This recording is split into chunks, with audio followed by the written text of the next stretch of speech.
strap in. I'll try and get this out as quick as I can. Hi, guys. Love the show. Thanks for all the great information and value you provide to the community. My question is on dealing with regulatory limitations around income when being assessed by lenders for borrowing capacity. Or is there a strategy that I'm completely missing? Kind regards.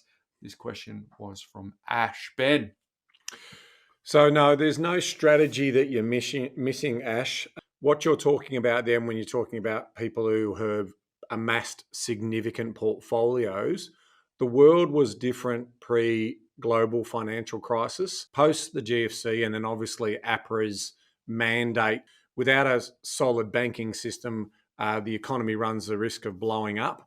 And so ultimately their job is to be the police of, responsible lending and responsible banking. And so the Royal Commission wasn't necessarily the catalyst for that. It was really the GFC.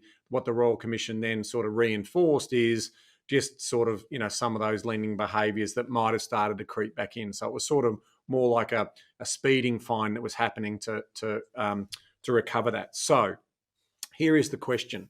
The question is, are regulators and regulation about throttling the number of investment properties that investors will be able to own in the future? The answer, in short, is 100% yes.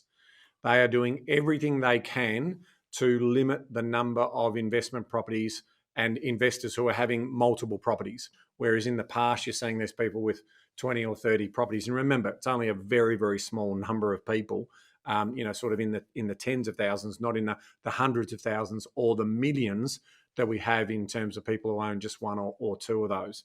So one of the things you may want to consider, and this is not advice, but people in similar situations may want to consider at least controlling or owning a principal place of residence.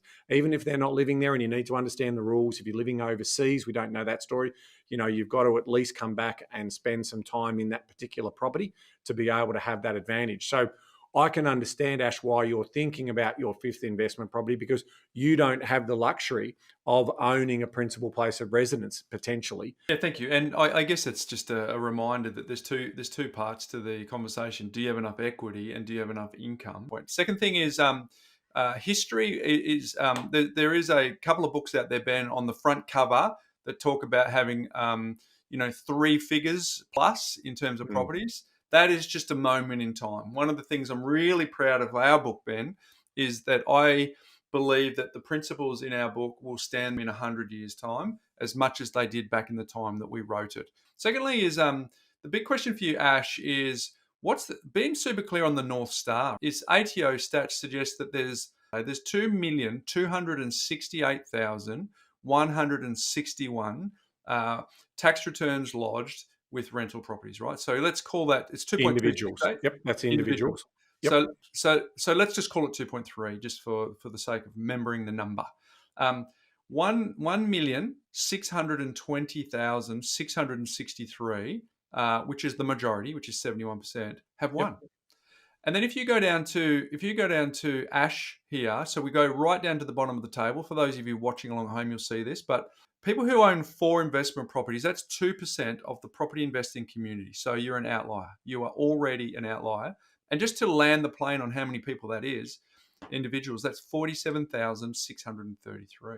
So the point is this, Ash, have you got super clear on the North Star, on what you actually are shooting for? Because the question is, instead of getting the fifth, it might actually be in your best interest to commit all of these wonderful yielding properties plus the surplus income that you have, and just rallying all of that surplus and just going on a mission just to retire out the debt, fill up the offset buckets, so that you actually, instead of needing to get the fifth one, you might be sufficient with 4. I guess the reason I'm saying that is because Ben and I philosophically are not about helping people aspire to 20, 30, 40, 100 properties. In fact, we're part of the debate around negative gearing, that there should be some form of regulation that gives incentives and advantages to the people in the early accumulation build. But when people have ambition for, larger portfolios, well, then maybe they don't get significant incentives to help them over and above what the other people get. So, we're firmly on record as saying you don't need scores of these properties. And for a lot of our clients, they generally only need 2 or 3, Ben. So just being clear on the North Star, because the goal here is to buy back your time, not have the most properties. So that said, Ash, a couple of things. One, are you clear on you need more? If the answer is yes, you need more, then clearly you're going to have to look outside of your current circumstances, which could include exploring whether there's opportunity for you to buy within your self-managed super fund. Theoretically, back to the point around this negative gearing story, we simply can't have 1 million people that own 5 investment properties each. Mm. I mean, that sort of number will absolutely rob the people from being able to own their first home, right? There is a critical mass that will eventually artificially inflate the number of rental properties that we actually need, and it'll starve the ability for first home buyers to come in. So we've always advocated for 1, 2, 3 good properties as supplementary to your super contributions, building up that wealth base that gives you financial freedom, right? But it's not going to give you a helicopter, and it's not going to give you a Ferrari. But that's not who we are. Those things also won't give you the happiness. The experiences as part of that will give you that happiness. But also, I'll bring you back to the pyramid. 1% of you will make it. 2 to 3% of you will get close to that because you've created other means by which you're bringing in income. But the vast majority of the people will fall in to this sort of, okay, well, I got 1 or 2 away, or I didn't take action at all, which will be the procrastinators at the bottom.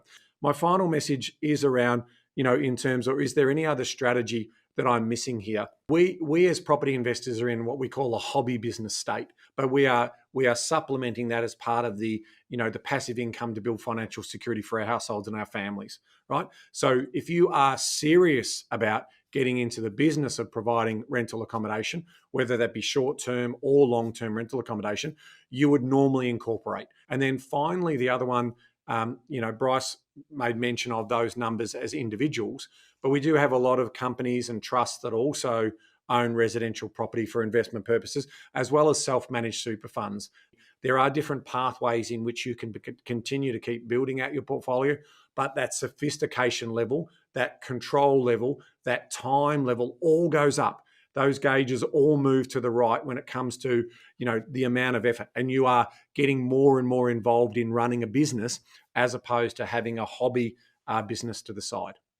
Well said, Ben. So I guess in rounding that out, you can think about it in terms of as an individual. You can think about it in terms of in SMSF, or to Ben's point, if you want to take this seriously and move from, the investment definition of unsophisticated to the investment definition of sophisticated, you might want to incorporate and then go and play the game in the bigger game under a company umbrella as well. So there's your 3 sort of, lanes to think this through, Ash. Great question. I think it's Great given question.